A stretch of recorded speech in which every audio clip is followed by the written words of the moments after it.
everybody? Welcome back to Miami Total Football Radio, the show on a fine Wednesday night. I was going to say Wednesday evening, but it is Wednesday night. It's 9:35 p.m. Eastern Standard Time. We are a little late, so I'll show the book. I won't whip out the cards for any one of the three of us. But yes, you heard that correctly. There are three of us on today's show. So if you're listening, not only do you get myself, Franco Panizo, your usual co-host of this lovely podcast, not only do you get Jose Armando, aka Island Jose, but we welcome back after a good long while. And yes, actually, no, it's not after an Inter Miami loss, although it is after the end of the Supporter Shield hopes and dreams. Andrea Llanes, our beloved Akisita, is back in the house. Andrea, it's been a while since we've had you. The people have been clamoring. I think this is your first show in like 2 months, I think, Andrea. You've been gone for a little bit, but welcome back. How are you, Andrea? Good to see your face.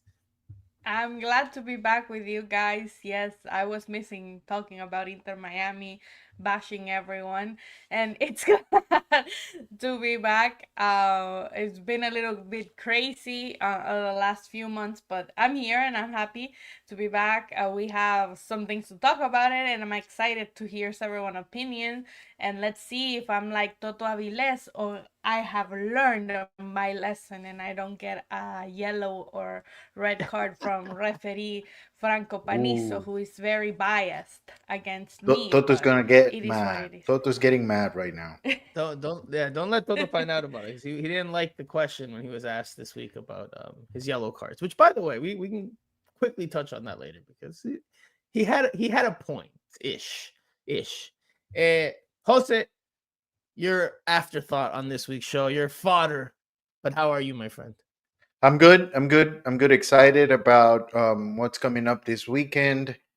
Honduras is playing the World Cup qualifier, so we might seal the deal and make it to the World Cup, back to the World Cup since 2014. So excited about that.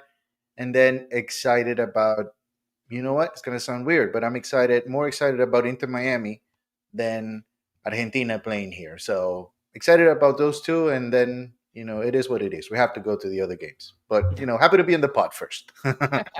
Nice shirt, by the way. Hogwarts. I know you said you don't really know what I you're know wearing. I know everything about this. I know everything. So if anybody has a question about Harry Potter, please send it in the comments. I'm happy to answer. I know absolutely everything. That's that Jose sarcasm. He's clearly being facetious there because he has told us previously when I've mentioned that shirt or talked about that shirt that he doesn't know anything about Harry. But I think Andrea, you got him that shirt or something along those lines. I think that's the story. Anyway, we've got Yes, Inter Miami I'm the things. Harry Potter fan. Yes. There we go. We've got Inter Miami things to talk about. Some of it is intertwined with Lionel Messi in Argentina. Messi's on international duty, but Argentina will be playing in South Florida, not once, but now twice in the coming days. And Inter Miami matches sandwiched in between them. Will Lionel Messi play for his country or will he play for his club? We'll talk about that here in a little bit. We will, of course, talk about Jordi Alba's surprise retirement announcement. But first, before we get to the juicy player talking points, give us a like, a share, subscribe, follow, hit the bell, all of the above. Leave us some comments, anything and everything. Give us some feedback, reviews, lo que sea. Anything and everything is welcome. But before we also get to those two player talking points, Jose, Andrea, let's start with what was most recent, which was Inter Miami's victory over the New England Revolution. Una goleada at Chase Stadium here in South Florida this past Saturday. It was a 4-1 victory for the South Florida side. A hat trick of assists from Lionel Messi. No goals for the Argentine, which we will also talk about here in one moment. Inter Miami gets back to winning ways after 2 games where they lost and tied. Back on a winning track, but officially the Supporter Shield race is over for the Herons, for La Rosa Negra. Philadelphia Union clinches home field advantage throughout the playoffs and wins the Supporters Shield with a 1-0 victory over New York City FC. We will start with Andrea because the people want to hear from Andreita. Andrea, what were your biggest takeaways from Saturday where Inter Miami wins? Busi gets his public farewell, but obviously the overarching team story is that no supporter shield, no trophy to add to the cabinet. Yeah, I guess it was a positive night for the goodbye of Sergio Busquets, or the official sending off for Sergio Busquets. He's gonna play his last match in the playoffs or in the final if they get there.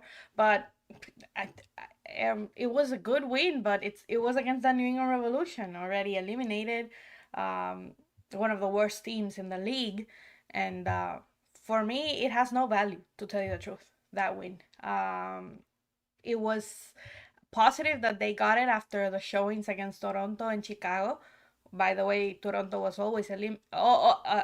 was also eliminated when they played against them, but Chicago clinched the playoffs with the wins they got from Inter Miami. So I think it was positive in that sense, but I really can't take anything.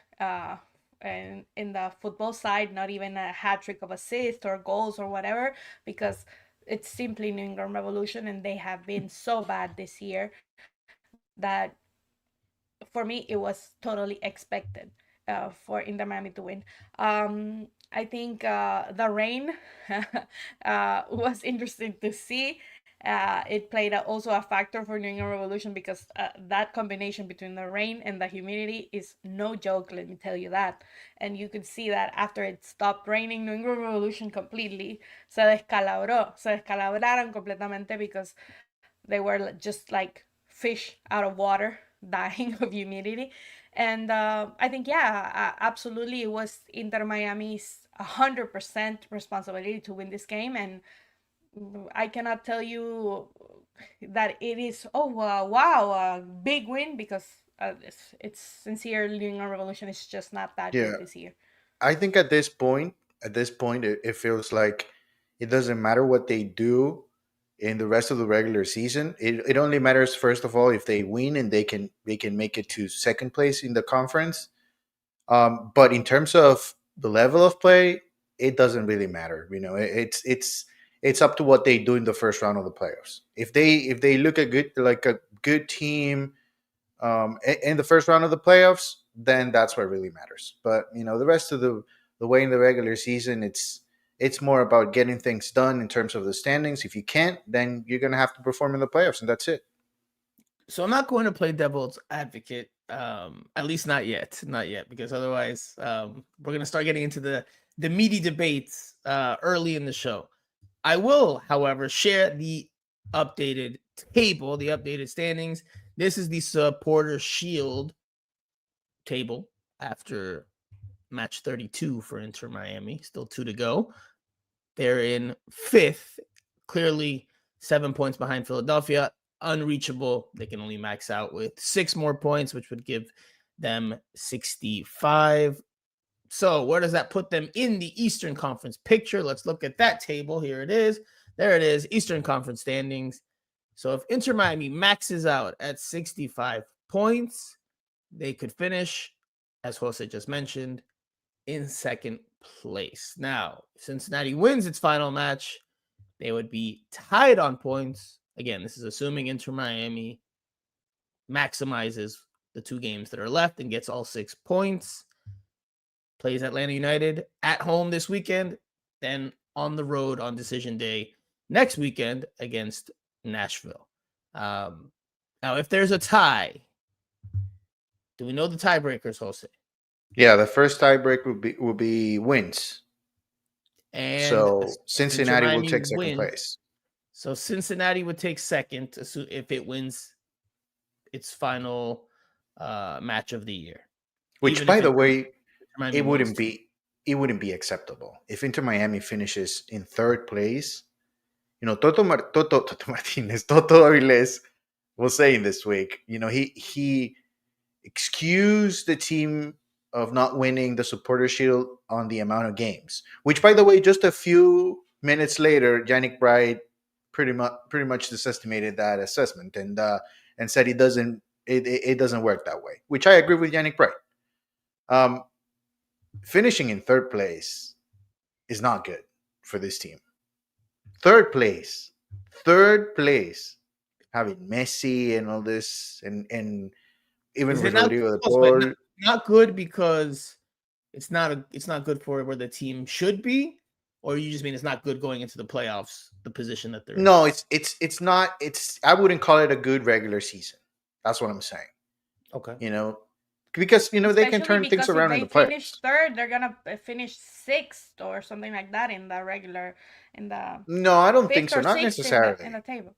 No, not necessarily. I mean, we can do the math. Can you put the standings again? The Which one? Supporter Shield? The Supporter Shield. This is the Supporter Shield. Yeah, because see, we have. Let's pretend they do 65 in Cincinnati. They do 65 as well. La calculadora. Saquen la calculadora. Right.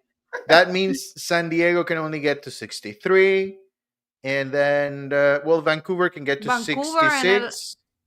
So they could finish fourth, right? Overall, fourth overall. Yeah, fourth, fifth, or sixth. Yeah. Yeah.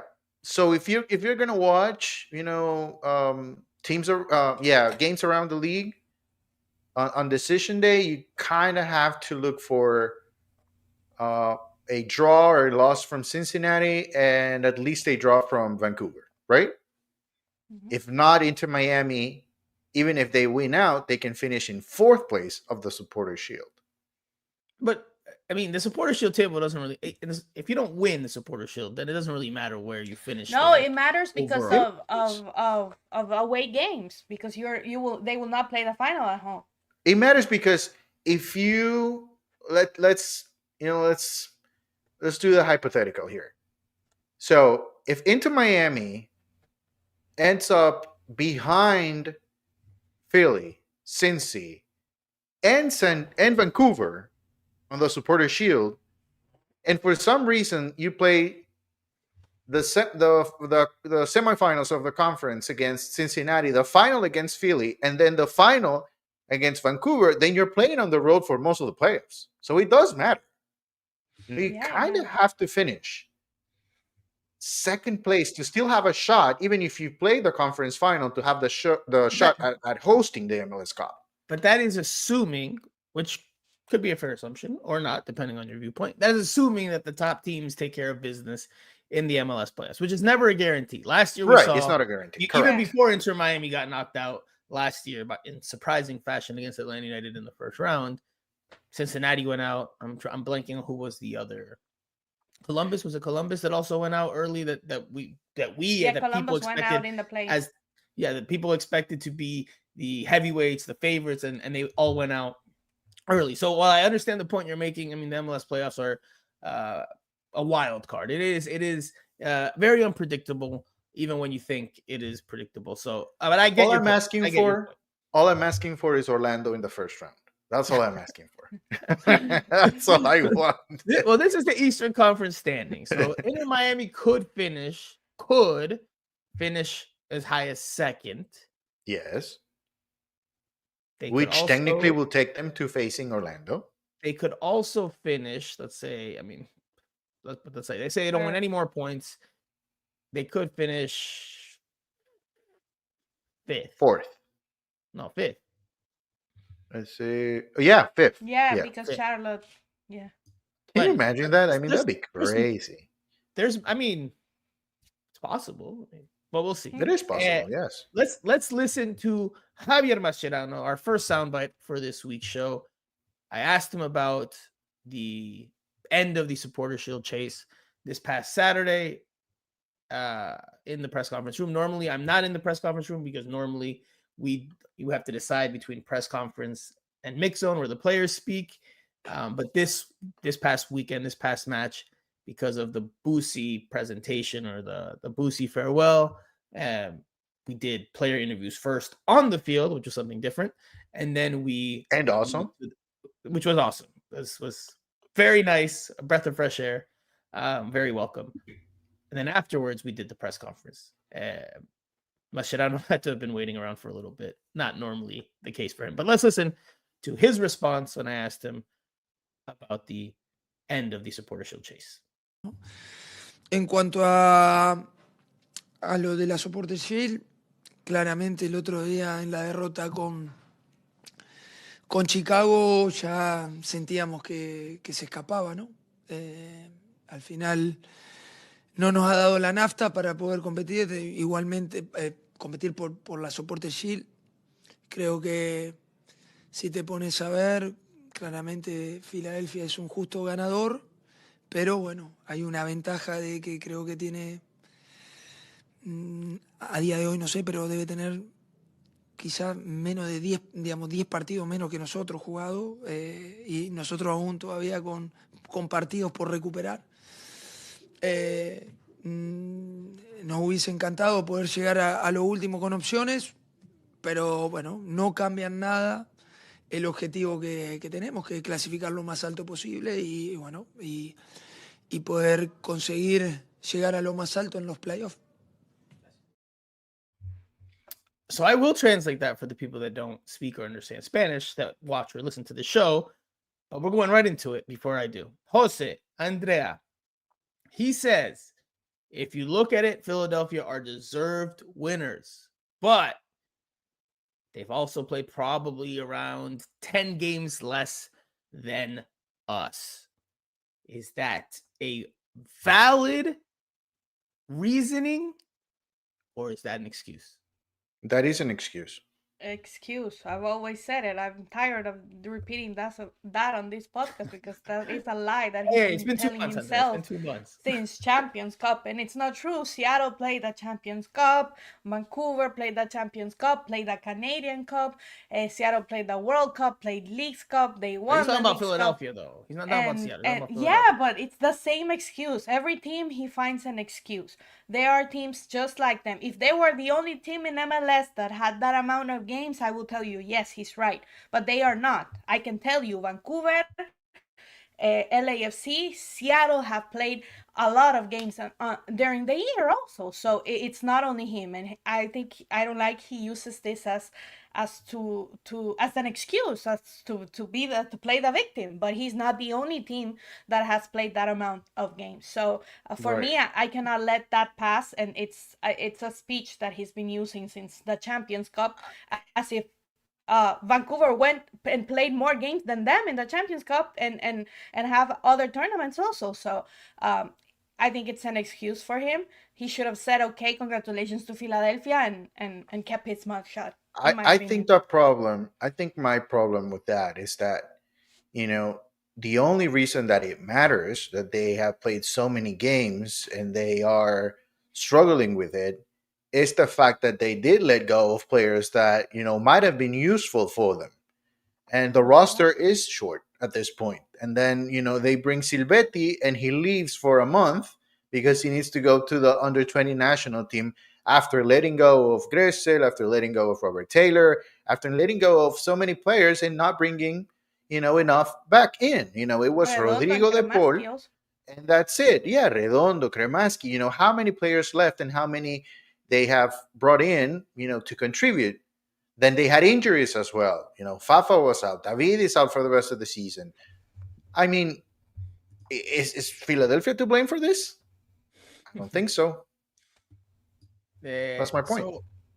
So someone, I can't remember who said this a long time ago in my life, and they said, winners win, losers find excuses. Because every team will have things that go against them over the course of the year, whether it's a loaded schedule, whether it's a star player being out for a prolonged period of time, whether it's a short route, whatever the case is. Any team could point to certain things as to why the chips were stacked against them, why they couldn't overcome the odds.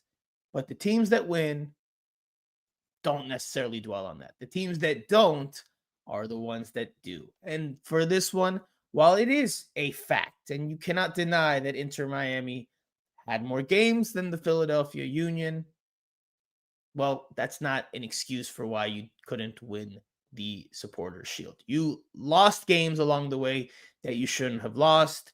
And you can chalk it up to tired legs, short roster, bad refereeing, whatever the case is. But over the course of a regular season, you could have won the trophy. I'm sorry, not the title. Won the trophy again had you taken care of business. And you did not. Tata So won it last year.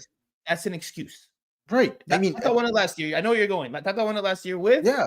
Tata won it last year with a horrible preseason. One of the worst preseasons ever. Messi missing multiple games. He played 14 games in the regular season last year, Messi. And yet he was able to win. Why? Because he was able to build a proper roster. Diego Gomez, Matias Rojas, those were players that even though they did miss games, but whenever they were available, they did contribute. If you look at the roster from last year to this roster, there's a huge gap. I don't know who's to blame. And also, Who's making the if we talk decisions? about That person is to blame. That person is to blame, of course. It's not only on Mascherano, and of course he tries to save face, but that's, as Franco was saying, you could say that Philadelphia would have had that same excuse after thinking, we all thought that Philadelphia was not going to recover after having some good years with their coach, their last Jim Curtin, and we thought Philadelphia is not going to be. Some players left. The roster is decimated. They're not, and look at them. They won the Supporters Shield.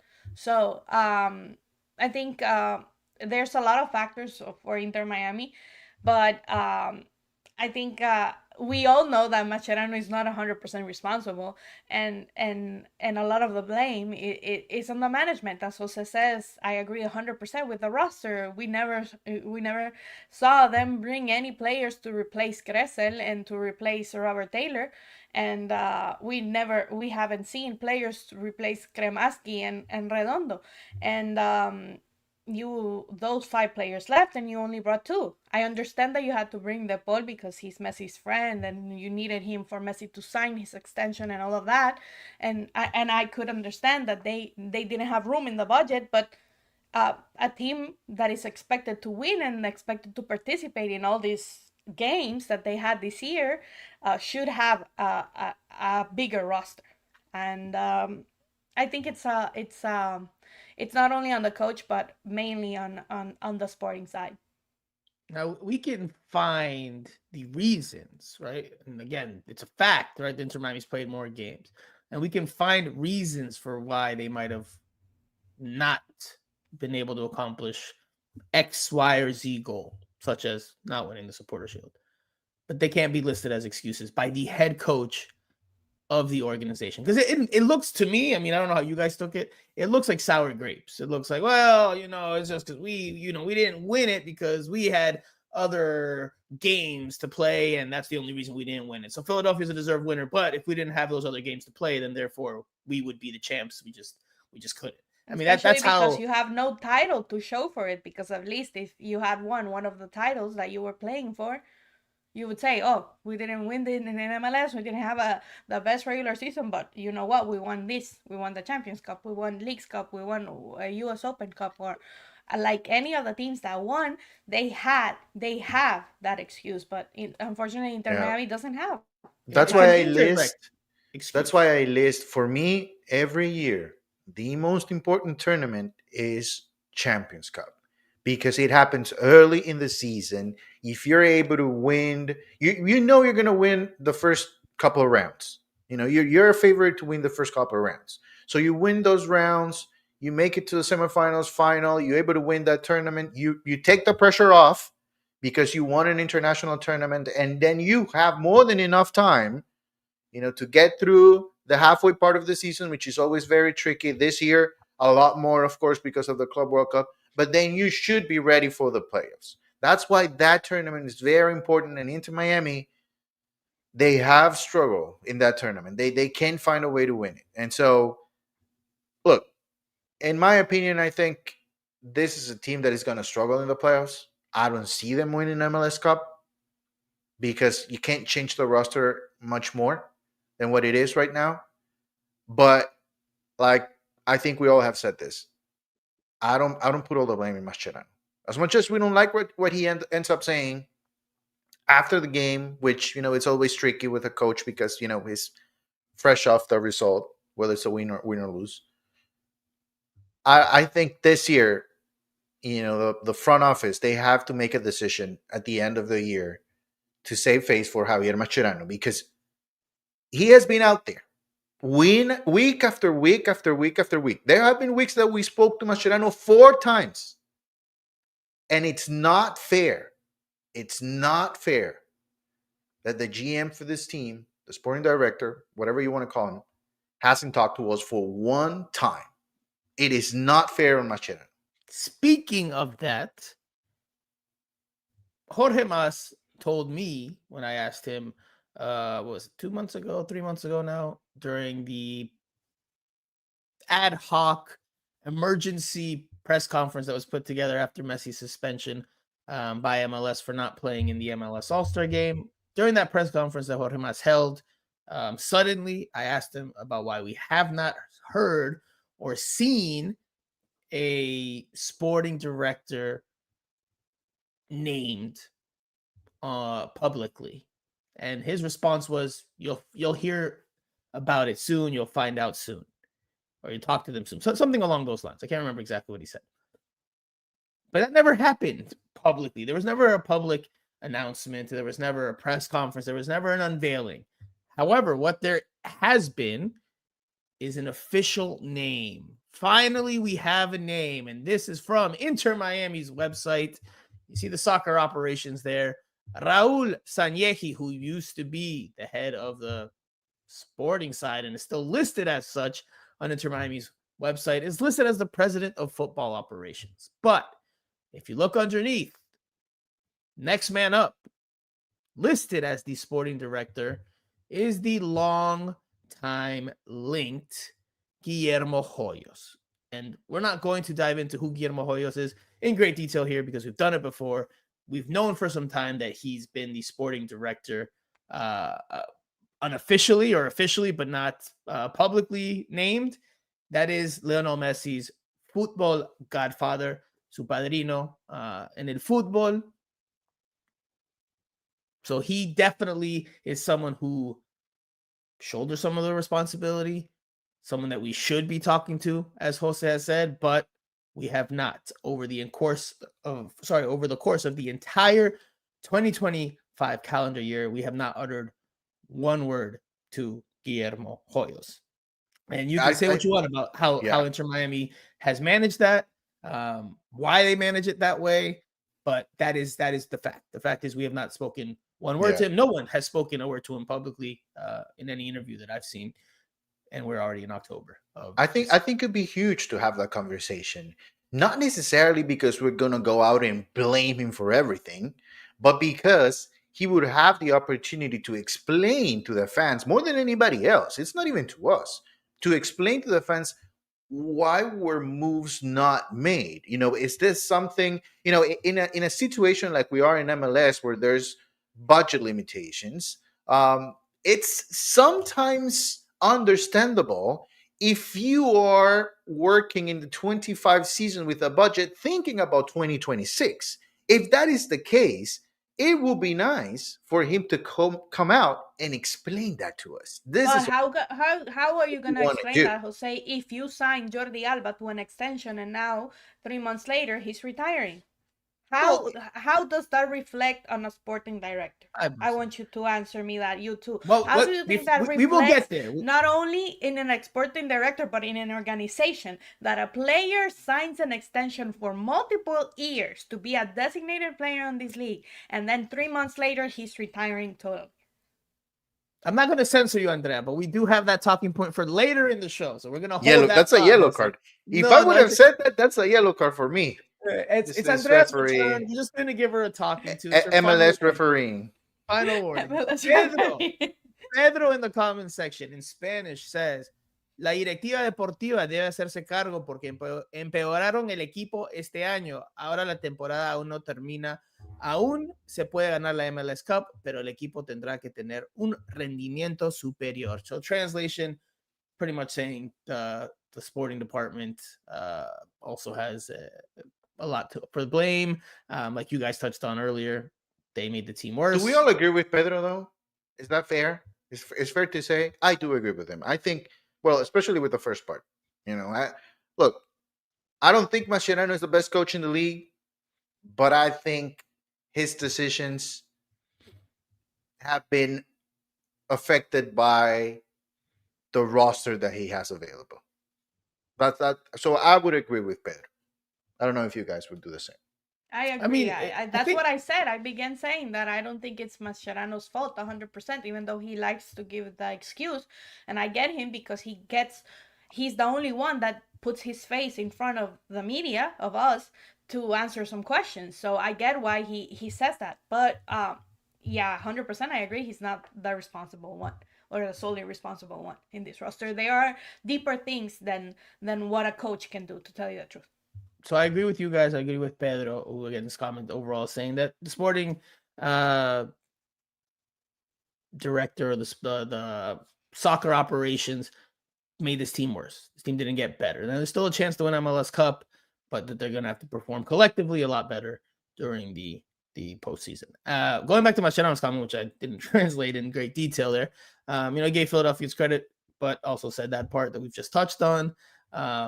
Said that they also felt after the home loss to Chicago that the chances of winning the Supporter Shield pretty much slipped away, but that none of this changes the ultimate goal, which is to finish as high up the standings as possible in the Eastern Conference and in just the overall table, and to try to finish as far as possible during the playoffs. That's a rough translation of what he said. Let's focus in on one player in specific, and that is Lionel Messi, who in this game against the New England Revolution that we just touched on had a hat trick of assists, helped Inter Miami back to winning ways after a 2-game slide. But he didn't look particularly enthused during the course of those 90 minutes, despite the assists. And he didn't look too happy after the game during Busquets's recognition, commemoration, ceremony, whatever you want to call it. And we were on the field for that. We were invited down to the field to cover that moment or that ceremony. So we got a very up close look at Messi. And I have video, it's over a minute long, where you can see him. But there's not much sound to it. You just see Messi walking around, not smiling a whole lot. All the same, maybe I'll play it here in a bit, but we're getting tight on time here. So, Jose, what was your read of Messi's body language during that ceremony? Why do you think that he did not look as jovial, as feliz, as contento as the rest of his teammates after they win? I mean, I think it's pretty clear. It's because he didn't score. There were several things that went well for him. 3 assists is not bad. The team won the game. It was pretty much, a good night overall for Inter Miami. You had a moment for Boozy. It was important to win the game. In my opinion, it was important to win the game because it wouldn't have been the same, to have everybody with a sad face or thinking about anything else rather than, being there for Boozy at the end of the game. So to me, the result was good. It's what we expected, but overall the night went well. So the only thing that I could imagine that bothered Messi was that he didn't score. I think that's about it. I guess he wants the golden boot after all.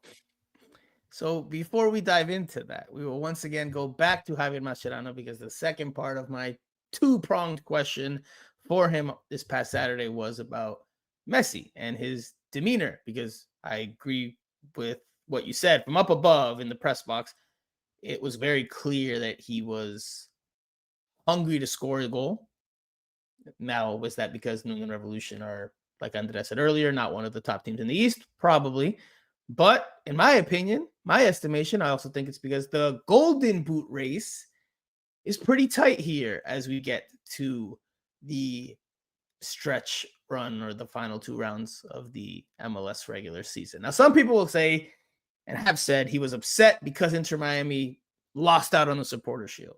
He wants the collective to do well. And maybe that does play a part. But in my estimation, I'm more with Jose. I think the golden boot race came to play. Something Mascherano acknowledges because he does say he was hungry to score a goal when talking about Messi. Let's listen to Mascherano here. Bueno, no, a Leo obviamente creo que lo hemos visto todos muy bien. Claramente se lo notaba con muchas ganas de convertir, pero nos ha dado la posibilidad de poder abrir el marcador y después de poder asegurarlo, no solamente con el pase a Jordi, sino cuando se ponen 2-1 en la siguiente jugada con una asistencia que solo él puede dar. Sigue demostrando la capacidad que tiene y sobre todo las ganas y la ambición de cada vez ir a por más, ¿no? So, quick translation says Messi was hungry to score, that he impressed once again with his ability to pick out passes. Says, that one pass that he plays, the first pass, was pretty remarkable. And the rest of it is all coach speak, pretty much. Now, Jose, this is where it gets good, for you at least. Look, it's clear to me, and I think, well, maybe not so clear to you now, because I've seen your tweets over the last week or so, that Messi is the front runner and will be, in my opinion, the MLS MVP. Now, you again for the second straight year. I don't know, man. I don't know if you get some las malas lenguas, las malas lenguas, the bad tongues out there would say you're getting some type of income there for representing Dennis Bouanga, because for the second straight year you are making a case that hey, he could be in contention. We won't talk about MLS MVP. We won't talk about MLS MVP. I'll let you defend yourself, but we won't talk about that. Otherwise, we're gonna go long. What we will talk about is the Golden Boot race. Well, that's what we're gonna focus on. And this is not my doing. This is MLS website, the official league website. They have Dennis Bouanga as the leader here listed with goals scored on their website, despite the fact that he's tied with Messi on goals, and that Messi, if I'm not mistaken, has more assists, which I think is the tiebreaker. So, which is crazy because it should be penalties, like the rest of the world. Whatever the case is, on MLS's website, Dennis Bouanga is listed as the leader for the Golden Boot, again, despite being tied with one Lionel Messi. There's 2 games left for Inter Miami. I need to look at the schedule again. I don't know how many games. How many games does LAFC have? They have 3 left, right? 3. They have 3. 3. Yeah. They have 3 games left. Bouanga is gonna miss 2 because he's Bouanga will miss 2 because he's with Gabon. Jose, here's your chance, my man. Who wins the Golden Boot race ultimately? Mira esa sonrisa. Look how happy he is. No. I think Messi will win it because he'll play on Saturday for Inter Miami, so he'll have 2 chances. But well, can we get into the MVP argument or not yet, or is that for another part? We've talked about it before, but you can state your case. Go ahead. Well, defend yourself, because I know. No. I don't have to defend myself because last year I voted for Bouanga, and I stand by that vote. I 100% stand by that vote. And that vote actually validates my vote for this year, because the reason why I didn't vote for Messi last year is because he played 14 games and scored 19 goals, which for me is not enough to win MVP. So this year, Messi has played more games, scored more goals. Assists are not as important to me because of the secondary thing. I 100% believe that as of right now, Messi should win MVP. Now, what I said is, if for some reason Bouanga ends up winning the Golden Boot and LAFC finishes in second place or first place in the Western Conference, then there should be an argument and a consideration for Bouanga to win my vote, at least. That's all I said. That's all I said. I think to try to paraphrase what you were saying in the recent days, and I saw you get some heat for it, which is normal. You know, Yes, the of course.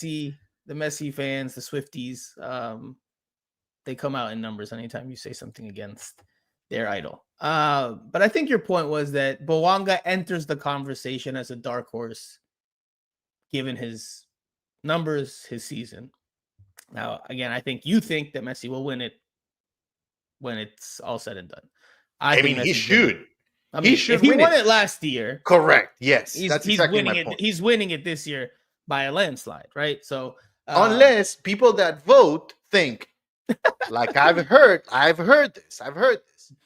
If people think, well, we voted for him last year, so we cannot vote for him again, which is complete nonsense to me, right? so that is, but Jose, that is a real sentiment in general, right? Other sports you hear No, about and you know voter the thing is fatigue. that last year they won the Supporter Shield. This year they are not even close. Yeah, but They Luis were Suarez not had even better. close. Yeah, Luis Suarez but played this more year, games and scored more goals last year, yeah, so but Luis Yeah, Suarez but should have at won. least they had that. This year I've heard talk about, oh, they did not win the Supporter Shield, or San Diego, this Dreyer guy is the best newcomer and San Diego is doing a historic season, being their first season or Which is whatever, and true. Buanga, Yes. look what he's doing. And all of those are valid points, because on paper Inter Miami should be better than all of those teams, and they're not in reality, and they have not Right. been for on the whole of the paper, season. I read this today. On the team looked good on paper, but the game was played on grass. The point is that there is such thing as voter fatigue that exists in other leagues, Yeah. right? Somebody won It it. happened in the NBA this year. Right. So it Shai happens. Gilgeous-Alexander won the MVP, okay, but he's not the best player in the world. The best player in the world was Nikola Jokic, but people were tired of voting. There's also different definitions of what an MVP means to people. Some people think Yeah. it's the player who performed the best over the course of the season, which I think that's my definition. But some other people think it should be the player who means the most to his team, that if you took that player off that team, that they would struggle mightily. Which I don't think to me, that's not the definition of an MVP. An MVP is just like in a game, the player who played the best, the player who performed the best over the course of the season. And I think Messi, hands down, he'll get my vote. And I think even though there might be some voter fatigue for a few, I don't know, I'm not going to put a number on it, but I think this year the voting is going to be a little bit different, and it's not going to be as clear as it was last. His win, I think it's he not wins going to be landslide. as clear as it was last year. Really? Just because people really around the league don't like his attitude, so they are inclined not to vote for him, and That they wouldn't be find fair, things. But no, That wouldn't be fair. No, of That wouldn't course, be fair. of course. You cannot vote for a player just because you don't like I mean, you him. could. Yeah, You but could. that happens. If I not, mean, you could. Vinicius If you're- would have if- won the Ballon de Oro and not Rodri. So Then that happens. then you shouldn't be in voting for everything. MVP. But, If well, that's your the sentiment, thing. if you're putting your But sentiment over what actually happened on the if field, you read opinions of even the MLS pundits that have published their opinions and their votes for the MVP, how many of them have voted for Messi? Not they a are lot. they are emotional votes. I think Not a call lot. it emotional So votes. But I think Messi wins by a that is landslide. something, Jose, and am I I think alone? in the end Messi will end up winning, because remember, this is an award that many people vote, not just media, but a percentage is the fans, percentage media, percentage players, and percentage coaches and directors. But I think we will see a difference from last year, that it won't be as clear cut. As for the Golden Boot, I can see that happen, but I think it should win. So of course it will win. Hold on. So but it will be closer. You agree with Andrea that you think that the voting will be closer this year? Because I have the other impression. Even though there might be some voter fatigue, I think he blows it wide open this year. I think it's going to be a landslide. I don't think it's going to be close, but it's going to be better than last year, because I think Messi's popularity is not what it was last year. And within the league, because the fan vote he's within going to the get, league, right? The course. fan vote, correct. Yes. Right. So you mean But within the league? Yeah, which honestly, that's the vote that really matters. Mm-hmm. Players, coaches first, and then media. But I think players and coaches around the league are putting much more value into what happens in other places and not necessarily concentrating on what happens in Miami, which is something that happened last year. And obviously winning the Supporter Shield is a big plus. As Kada says here, none of the candidates or it's not Kyle, sorry, muscle memory there. K in the comments section says none of the candidates were from the Supporter Shield team. So none of the people you guys just mentioned were from the Supporter Shield winners. Now going back to the Golden Boot race, that's where and then we started the with Golden this. Boot race, I think it's going to depend if Messi plays on Saturday. I think we've all have seen that match against Venezuela is going to be a total failure. Tickets were not sold. Not even 5,000 tickets were sold. They closed the upper level. They moved the match from Chicago to Chase, so it doesn't really make sense for Messi to play on Friday. I think he there's a great percentage of chance he's gonna play against Atlanta because he wants to win that Golden Boot, and especially because of what Buanga said, that he's going for that boot, and he said in the post-match interview that he wanted that boot without even mentioning Messi, but I'm sure that Messi is gonna take that as No, but he did reto. mention Messi though. He Well, did say yeah, like, finally I caught up to him, and now I want to win it for my I son and want my family. yeah, and so I You know, think maybe that fuels the fire for Messi. You know, yeah. he's And if he competitive. plays against Atlanta, I So expect him to win because Atlanta is so bad. And then it doesn't matter what happens with Nashville. He can score a good Nashville or a good team, but it was very hard for Inter Miami to win that Nashville game here. And when they travel, it's always complicated. So, and of course, Buanga is playing against Colorado Rapids, who is, if we talk about Atlanta and New England Revolution, Colorado Rapids. So let's break it down. Let's break it down, right? Because Buanga's with Gabon on international duty. That means he misses tonight's game, which hasn't kicked off. It's about to kick off between LAFC and Toronto FC. He will also miss Sunday's match unless anything changes between now and then, but he will also miss Sunday's match against Austin FC. So the final match for Dennis Buanga, Jose Armando's favorite player in the whole wide world, to add to his MLS Golden Boot number, is on decision day against the Colorado Rapids. Now, LAFC has been firing practically on all cylinders since July, August, when Sun came in and helped boost that attack even more, gave them another threat. They've been scoring goals. That's helped Buanga. They look like a very dangerous team heading into the playoffs. Not the same. Same cannot be said for Inter Miami. Now, like Jose said, Messi on paper and El Papel would have only had one game to add to his haul, to his total, which would have been on decision day against Nashville SC. But this is where we transition into this weekend's game. There are whispers, there are rumors circulating behind the scenes that Messi may not suit up for Argentina on Friday night against Venezuela at Hard Rock Stadium in Miami Gardens, Florida, that he may instead end up playing with Inter Miami on Saturday against Atlanta United. And I'm sure the official reasoning will be given is though that he can help Inter Miami try to finish as high up the table as possible because Inter Miami is playing for something. That game is a failure against Venezuela, and they don't want Messi playing in an empty stadium. Bueno, that could be the reason. Another reason could be that he wants the Golden Boot. I'm sure all of these things play a part in decisions being made when you're at that level. Do we expect Messi to play on Saturday? So that means he would not play on Friday because he's not playing back-to-back. That doesn't exist in professional football. It would be almost unprecedented in modern day. That never happens. Futbol. I think there's FIFA statutes that you cannot do that. Well, it can happen. He cannot play on Friday and then go and play with Inter Miami Saturday and go with his national team, but he cannot play both matches. He cannot play on Friday and he cannot play on Saturday. He can be on the roster for Argentina on Friday, not play, and play on Saturday for Inter Miami. That can happen. Exactly. That can happen. So it could be that, he stays with Argentina for the rest of the week until Friday. I mean, he obviously doesn't need to train with Inter Miami to play with Inter Miami. So he could stay with Argentina, on Friday night. Scaloni at the end of the game says, well, we made a decision that it wasn't good for him to play. So we're going to think about the next game. And then he plays on Saturday. Now, I don't know what that's going to mean in terms of of Puerto Rico game. I would say he What do plays you for think Inter happens? Miami. So I Jose think he plays saying for Inter Miami. Jose is putting his vote.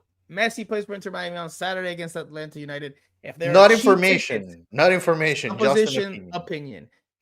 So based on Jose's opinion, if there are cheap tickets on the secondary market, get them, because this might be a last opportunity to watch Messi for cheap this year. Andrea, just a quick one, because I don't want to go over our time. We still got a couple more topics to talk about.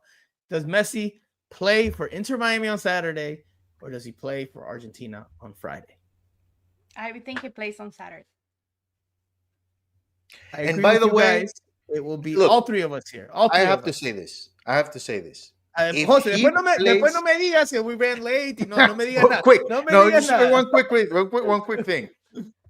I have to say this. If he plays for Inter Miami on Saturday, that would go against everything that I have believed that could happen.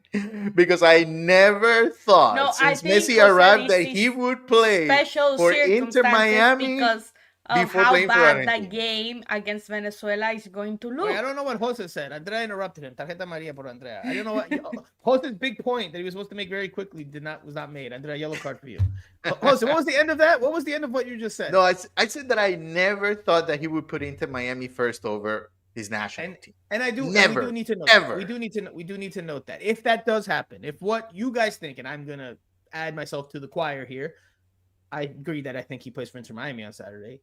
I think the reasoning will be he's committed to the cause, trying to help Inter Miami finish as high up the table as possible. I think that'll be the official reasoning, at least for PR and public consumption. So while I agree with you guys, I mean, it does speak to at least him putting Inter Miami ahead of Argentina, at least at this point, right? And that speaks to, there's always been talk from many people about his commitment for Argentina. If he puts Inter Miami first because they're playing for something that means postseason implications, as opposed to Argentina, which is playing a meaningless friendly, regardless of how it draws, Andrea, then I think he does deserve and will get some credit for his commitment to Inter Miami, whether that is the real reason or not, because we could question if that's the real reason or not. That's fair. I think it's fair to question it. But anyway, Andrea, you were saying something there that I yellow carded you for interrupting Jose. No, Be careful, that you could get I a second think, yellow. no, I think that I was saying that yes, it's in this moment and you can view it as that, but you can also view it as, unfortunately, these two games for Argentina, these two friendlies, have been a complete disaster for the federation, for the look of them, for them being the world champions. Of course, they are saying they moved the game from Chicago because of the protests and all of that, but not even 1,000 tickets were sold for that in Argentina against Puerto Rico, and you're talking who's about gonna the go world watch champions. Argentina? I mean, I think So I'm yeah, sorry, people I'm gonna are say this. fatigued, the World No, Cup I crisis think and all of that. I think I'm going. Before we get into the final talking points, which will be Sergio Busquets and Jordi Alba, I just want to touch on these two Argentina friendlies, this tour that it is doing here in the United States. Because ultimately now, instead of being in Miami and in Chicago, it will be in Miami and Fort Lauderdale, because next week's game against Puerto Rico is going to be played now at Chase Stadium. This is official. It will be played at Chase Stadium on Tuesday, as opposed to in Chicago. The reasons given are the political protests that are happening in real time. Real world, non-football stuff that's happening in Illinois right now. However, if I'm being honest, I think Argentina as a federation overplayed their hand. They were banking on Messi and the popularity of being the World Cup winners, and they were going to come to the United States, and because of who they are and who they have on their team, they're going to generate a lot of buzz and a lot of interest. Well, we're in October.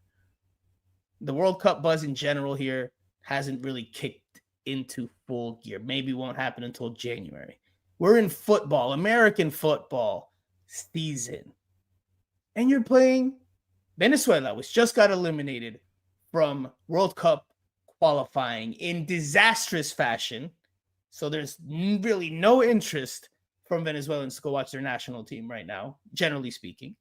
And then Puerto Rico, which I'm sorry, if you can name 3 players on Puerto Rico's national team right now, I mean, you deserve a trophy. You deserve a medal, because I don't think any of us could do it here on the show. I don't think so. I could be wrong. Well, the Maybe captain Jose. played for Miami FC. Miami Oh, yeah. FC. I said 3. That's what I said. I didn't say 1. There's always, one can But sneak we in there. knew someone. Yeah, because if I would have said Dominican Republic, you'd have been like, Edison Asconas. You can always name 1, but you give me 3, then that's impressive. Yeah. I think Argentina overplayed their hand here. I think that they thought their popularity was going to generate more buzz, more money, that they were going to get those US dollars, and that has not proven the case for all the reasons that I've just explained. And they've been hit with a dose of harsh reality, not only into this current tour, but just where the sport is in this country. I mean, it's a reality. I mean, the World Cup is less than a year away, and you still don't hear much about it, right? This is more on the promoters, though. Not necessarily part of it too. Yeah, I think the promoters, sold an idea, and Chiqui, Tapia, and Nafa, they are cashing in. It doesn't matter if the stadium is full or not. They have already been paid, and it's bad optics, though. Bad optics. Yeah, it's bad for the brand. That's what I was about to say. And I was saying, I don't think Messi is going to play Friday, because how bad for his brand it is. I remember the talk was, Chase Stadium in that moment, Drive Pink Stadium is going to be too small for Messi. They should play at Hard Rock. He cannot feel Hard Rock. Look, So if I'm in that's a bad Messi's PR team right now, I'm pushing for him playing with Inter Miami. Exactly. Because it would be a much better story for him to play for Inter Miami, now his beloved team, the team that he's going to close his career with. 100%. And, he's really going for MLS Cup. He's playing for his last home regular season game with Jordi Alba. I mean, there's so many ways you can put this More out there that's going to look positive for them than playing in an empty stadium. You can shape the narrative in a more favorable light that way. Exactly. Now, very quickly, before we switch gears, just want a quick answer. Quick. No sentence. One word. Sí or no, yes or no. Does Messi win the Golden Boot race? Jose. Yes. Andrea. I think he does, yes. Okay. I agree. I think he does. He will have 2 cracks at it based on our supposition, our sensations, nuestras sensaciones, las sensaciones. We do think he will break it, because he will have 2 games to do so, to add to his total, whereas Dennis Bouanga will probably only have 1, and Messi does have the tiebreaker as well. Like, if the season ended today, Messi wins it. So I agree. I think Messi does win the Golden Boot, which will only fuel more of an argument for him to win the MVP. Last year you said that Benteke wasn't even close to winning the MVP because he won the Golden Boot. And he's more than Messi. No. You see? I said it will add to it. I'm not saying that's the reason, but it will add to the case. It's not the end all be all. Tank 721 says, I think Bad Bunny will play in that match for Puerto Rico. Clearly a joke. All right. Very quickly to start rounding. He got a foul ball last night. He did catch a foul ball at the Yankees game, playoff game. Well, he didn't catch it. I mean, he basically failed. I fell in front of him. Bueno. Jose, después no me digas que del tiempo. Okay, let's go. We have 2 more things to talk about, and that is Sergio Busquets. We saw the post-match ceremony after the win over the New England Revolution from field level, not our usual press box seats. And surprise news this week. Jordi Alba takes to social media to announce his retirement at the end of the season. The Spanish left back says adios to the beautiful game in very shocking fashion, because, as Andrea mentioned earlier, he had signed a contract extension through the 2027 season just a few short months ago. Shocking, but not shocking, because that happens in Inter Miami all the time now. All the time. We will get to talk to Jordi Alba on Friday morning, and we will get some answers. I'm going to give you my sensation. I don't think we're going to get the honest answers, the real answers.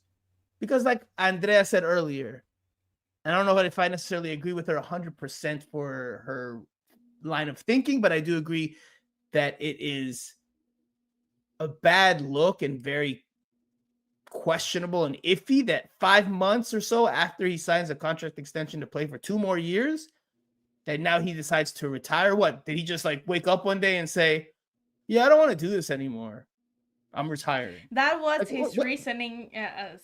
From things I've heard, that was his reasoning, that he didn't want to have that strict schedule of waking up and going to training, and that was part of his thinking. But So he didn't think either about that 5 months ago when he signed the new either deal? Like way, that, I I don't buy that. think I don't buy that. the organization looks bad because um, for a player of that stature, especially, that is 1,000 times better than any other player in MLS. He's not a common player in this league, and it's not often that you see this. Of course, anyone can change their opinion, but what I mean and what I was saying is Inter Miami and their sporting side look very bad because you were 5 months ago, he was saying that he wanted to continue and he wanted to win, he wanted to go. I remember he told us he wanted to go for the Conca Champions next year and win that and play against all of his friends who are in Mexico right now, playing for Monterrey or whichever team, whatever team they're playing in. And he was saying that, and now all of a sudden he's retiring because he's tired. I get that, I understand that, I respect that, he's earned that right. But for Inter Miami, that is just a bad look all the way you see it, because Yeah. like you always see players that it's so difficult for them to make that decision, and he had signed to stay on and now he doesn't want to stay on, so it's a bad look. Jose, before you give your 2 cents there, I do want to say that we had mentioned on this pod not too long ago that there had been rumors behind the scenes about Jordi Alba not returning next year, and this was as of a few weeks ago. Now we couldn't, find out whether those were unfounded or corroborate them. They, at the end of the day, proved true, and now he is no longer going to be an Inter Miami player. He's no longer going to be a professional player as of the end of this year. Whenever Inter Miami season ends, his career will end, as will Sergio Busquets. Jose, I mean, what do you think happened here? And again, we'll get answers on Friday, but just a quick supposition. What happens here? I think on Friday we'll get. We might not get the full story, but I do believe the fact that he wants to be with his family. I think that's the part that is true. Could there be more to it? Yes, absolutely. There's going to be more to it, but I don't think we're ever going to hear that. Come out. Of course not. Of course not. If there is, but I mean, I don't think he's going to completely lie to us, but he's just going to tell us the part that it's okay. Yeah, the part that it's okay for everybody to know. So what do you think? Again, I know this is tough because we're just suponiendo, we're just supposing here, just supposition. What do you think could have happened? What else could have influenced his decision? Because if he's going to talk about, the commitment, like Busquets talked about this weekend. I'm going to play the soundbite before we finish the show.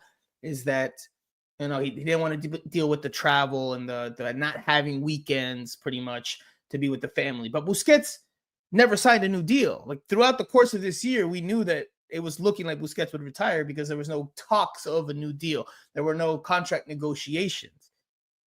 Jordi Alba signed a new deal 5 months ago. So what changed? Where did the switch go off for him? Again, suponiendo, supposition. What led him, besides the family, right? Because from what I've known, there are some projects that he's working on.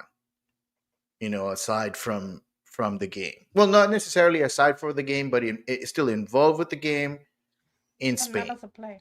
And that if he retires, that would allow him to take on that next step and move on, to build something of his own.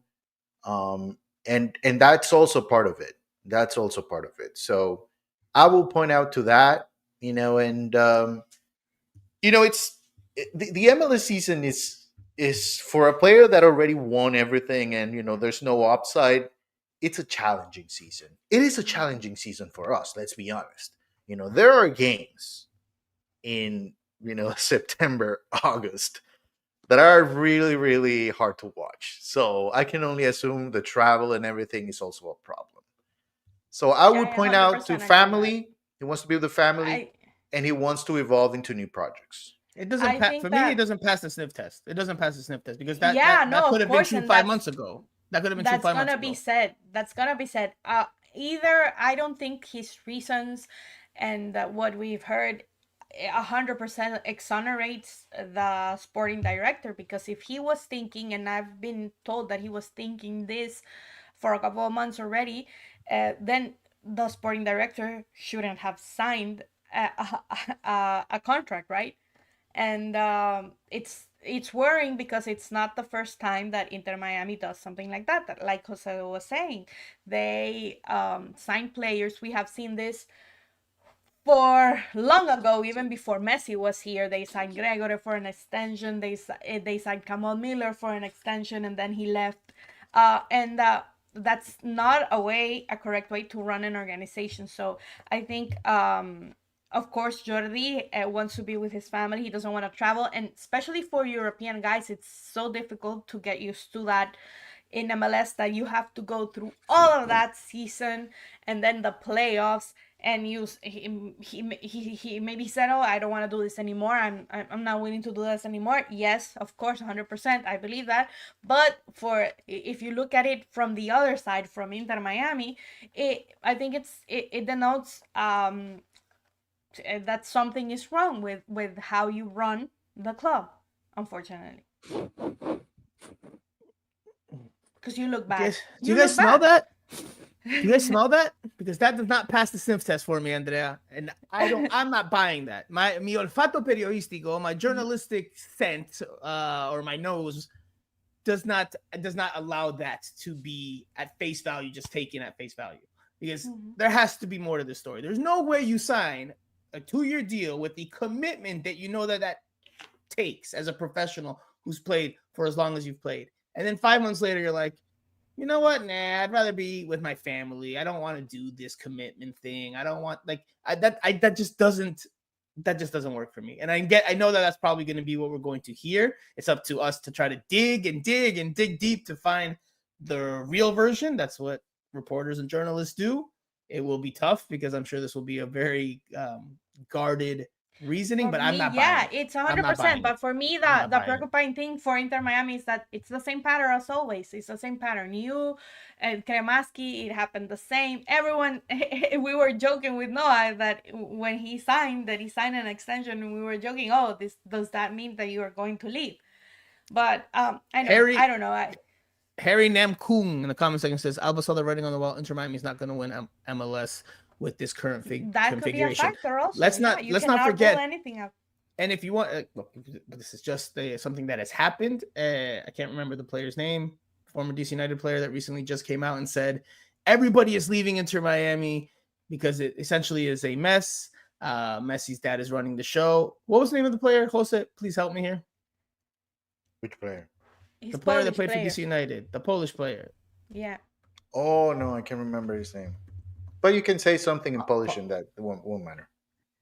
But he did recently say that people were leaving. Now, a lot of people criticize his comments. I can't remember his name right now. I'm blanking on his name. ¿Quién lo conoce? Bueno. All the same, he did recently say that players were leaving, and he gave the way that things are being run as the reason. Now, I'm not saying that's necessarily... Klich, exactly. Okay. So I'm not saying that's directly the reason here, but you can't rule it out. Maybe you can't rule it out. Very quickly to wrap up the show, Jose. Yes.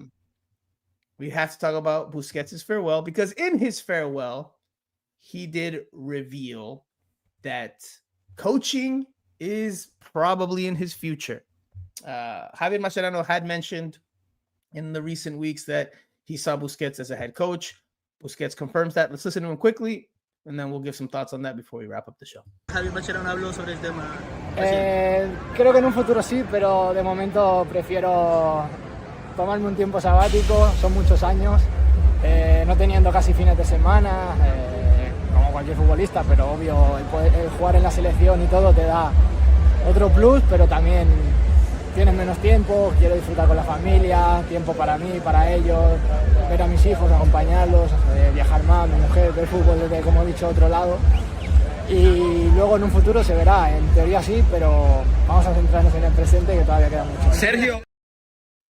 So he says, in theory, yes, but that he wants to have a sabbatical, wants to spend time with his kids, watch them grow, be with his missus, travel, watch soccer from a different position, a different place, which that all makes sense. And again, we've tracking the Franco story and this year. I bond and connect. We are very similar because we ask almost the same question. Yes, and he told you he would take a year and a half off. And yes. He said he was going to take a year and a half before he begins studying his course to be a coach. Coaching courses. I think that's his future. I think that's something that he's always been thinking of, and I think he'll be a good coach because that was the question to wrap up the show. Will obviously this is a big crystal ball now, and it's a tough question to ask for the future.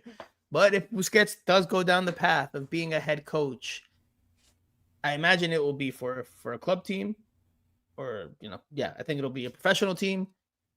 Will he be a good coach? Yes or no? See or no? Really quickly. We can wrap up after that. Yes. Yes. Better than Mascherano. Yes. Okay. He was a better player, I think. But that doesn't always necessarily translate. That doesn't. Just yeah, because you're a better player does not that. mean you're a great coach. That I understand that, but the thing is that Busquets. I think Mascherano needs a better shot. He needs a better shot. Revolutionized, and of course, Busquets is gonna get a better option because he's already European, so he's gonna get offers when he's done his course. He's gonna get offers from teams already in Europe, and I'm sure that for Mascherano that is a goal for the future. But it's always more difficult once you start here in America. I mean, the whole continent, it's difficult to make that jump and go to Europe, and Busquets has that advantage. He's already European and he has played in one of the best teams in the world, so he's gonna get, of course, more doors to open to him, more than Mascherano has gotten until now in his career. Jose, very quickly, where do you think Busquets should begin his coaching career? Right? He takes his courses, he gets his license. Should he start in Spain, where he grew up and the culture is different, or should he cut his teeth in the United States? I don't know if I'll say Inter Miami, but should he cut his teeth in the United States, where he'll probably get an opportunity with a first team much sooner because of who he is? I think he should start in Mexico. That's what he should start. Okay. I think he's good enough to start there, and he'll quickly transition. Yeah, very but volatile place to start, though. It's a very volatile place to start your coaching career. The best coaches in Latin America go to Mexico. Yeah, but they make changes very quickly, my friend. It's tough. But he's going to be good. I'm assuming he's going to be good. Good off of the rip. I mean, there's going to be some bumps along the way. It's natural. I think he's going to start in Spain. I don't know if he'll make an amazing head coach, because he obviously knows the game. He's got a good football mind. But what about his personality? Because that also plays a part. We'll see. We'll see what his coaching career is like if he ultimately does decide to take that path. All signs point to yes. We'll see what Jordi Alba says on Friday about what his future holds. Will he be a coach? What are his plans? There have been rumors of Sergio Reguilon. He's close. He's close. Very close. That came in recent weeks as well. So where there's smoke, there's fire. And clearly that was pointing to Jordi Alba's departure. Behind the scenes, they knew Jordi Alba was not returning. We'll leave it there. We went 5 minutes or so over the time. So yellow card for me. Andrea and myself with the bookings on this week's show. Jose Armando with the FIFA Fair Play Award for no cautions. Squeaky clean, my friend. We will be back next week at some point in between the two MLS matches and probably after the Argentina Puerto Rico friendly. El Todopoderoso Puerto Rico. I am saying something. If Honduras loses, I'm not coming back in a year. Because I'm not gonna watch football anymore. Who does Honduras play? Tomorrow, Costa Rica. In both games or just one game? No, One Costa game, Rica and Costa then Rica, Haiti. and then Haiti. Mhm. Well, it was amazing to be on the Manageable. pod tonight. Yes, we're Manageable. gonna make it All right. to the World Cup. We will So, leave it there. Good thank luck to you, our everyone. Catracho friends in their hopes to make it to the World Cup. We'll see if those faces are as smiley then as they are now. They might not be. But we will be back next week to start to wrap up the regular season ahead of the season finale against Nashville SC. It's been a jam-packed show. We talked about a lot of different things. Always a pleasure to have you both on and see your faces, hear your voices. So for Andrea Llanes, a.k.a. Ajicita, for Jose Armando, a.k.a. Island Jose, I am Franco Panizo. You have been listening or watching Miami Total Football Radio, the show. We will talk again very soon.